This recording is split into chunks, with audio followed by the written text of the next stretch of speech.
दोस्तों आज हम आपको एक ऐसी खातून की कहानी सुनाएंगे जिसने समंदर की लहरों पर अपनी हुक्मरानी कायम की और दुनिया की सबसे ताकतवर समुद्री डाकू बनकर तारीख के सफ़ात पर अपना नाम दर्ज कराया। ये हैं चिंग शी, जिन्हें समंदरों की मलका भी कहा जाता है।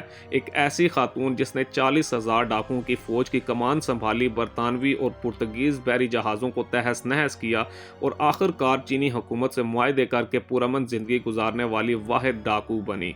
चलिए इनकी हैरत अंगेज दास्तान को तफसील से जानते हैं। दोस्तों चिंग शी का असल नाम शी था, जो 1775 में चीन के गुआंगडोंग सूबे में एक गरीब घराने में पैदा हुई।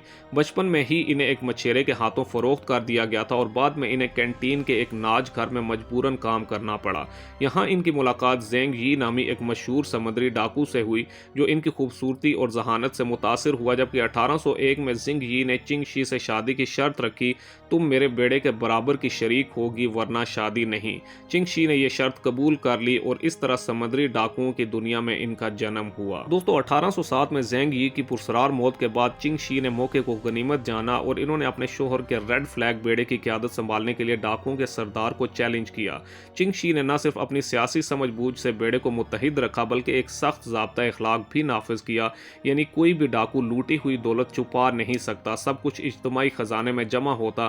कैदी खवातीन के साथ ज्यादती की सजा मौत थी, जबकि बगावत करने वाले को समंदर में फेंक दिया जाता था। इनके इन असूलों ने बेड़े को एक मुनज़्ज़म फौज में बदल दिया, जो कि 1800 जहाज़ों पर मुश्तमिल था। दोस्तों चिंग शी का बेड़ा जनूबी चीन के समंदर पर छाया रहता था। इन्होंने न सिर्फ तिजारती जहाज़ों को लूटा, बल्कि चीनी हुकूमत के बहरी बेड़े को भी शिकस्त दी।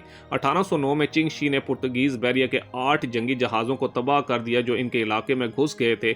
इसी साल बरतानवी ईस्ट इंडिया कंपनी ने इनसे निमटने के लिए एक मुहिम चलाई, मगर चिंग शी ने इनके जहाज़ों को आग लगाकर भगा दिया। कहा जाता है कि इन्होंने एक बरतानवी कप्तान को खत लिखा कि तुम्हारा खुदा समंदर पर हुकूमत नहीं करता, मैं करती हूँ। दोस्तों 1810 तक चिंग शी का बेड़ा इतना ताकतवर हो चुका था कि चीनी हुकूमत ने इनसे मुज़ाकरात करने का फैसला किया, जबकि चिंग शी ने मुज़ाकरात के लिए 3 शराइत रखी। नंबर 1, तमाम डाकुओं को माफ़ी मिलेगी। नंबर 2, इन्हें लूटी हुई दौलत रखने की इजाज़त होगी। नंबर 3, इनका बेटा ज़ेंग योलिंग सरकारी फ़ौज में अफसर बनेगा। हुकूमत ने इनकी तमाम शराइत मान ली, जबकि चिंग शी ने 35 साल की उम्र में डाकुओं की ज़िंदगी को खैराबाद कह दिया और एक पुरताइश ज़िंदगी गुजारने लगी। वो गुआंगडोंग में एक काजिनो चलाती थी, जहां साबिक डाकू इनके मुहाफिज थे। दोस्तों चिंग शी की मौत 1844 में 69 साल की उम्र में हुई। इन्हें तारीख की कामयाब तरीन समुद्री डाकू माना जाता है, जिसने कभी कोई बहरी जंग नहीं हारी।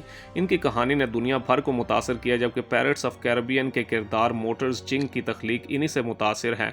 वो खवातीन के लिए एक अलामत हैं जो मर्दों की दुनिया में अपनी जगह बनाती हैं, जबकि चीन में इनकी कहानी ड्रामों और नावलों में अब भी जिंदा है। दोस्तों चिंग शी ने साबित किया है कि ताकत का ताल्लुक सिर्फ से नहीं बल्कि अकल और हौसले से होता है।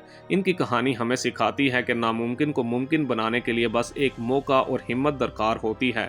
आज के दौर में जब खवातीन लीडरशिप के मैदान में आगे बढ़ रही हैं, चिंग शी की दास्तान इनके लिए मशअल राह है। दोस्तों अगर आपको ये वीडियो पसंद आई हो तो वीडियो को लाइक करें, चैनल को सब्सक्राइब करें, अपने दोस्तों के साथ शेयर करें और मज़ीद ऐसी ही पुरसरार वीडियोज़ देखने के लिए हमारे साथ जुड़े रहें। अगली वीडियो तक के लिए अल्लाह हाफिज़।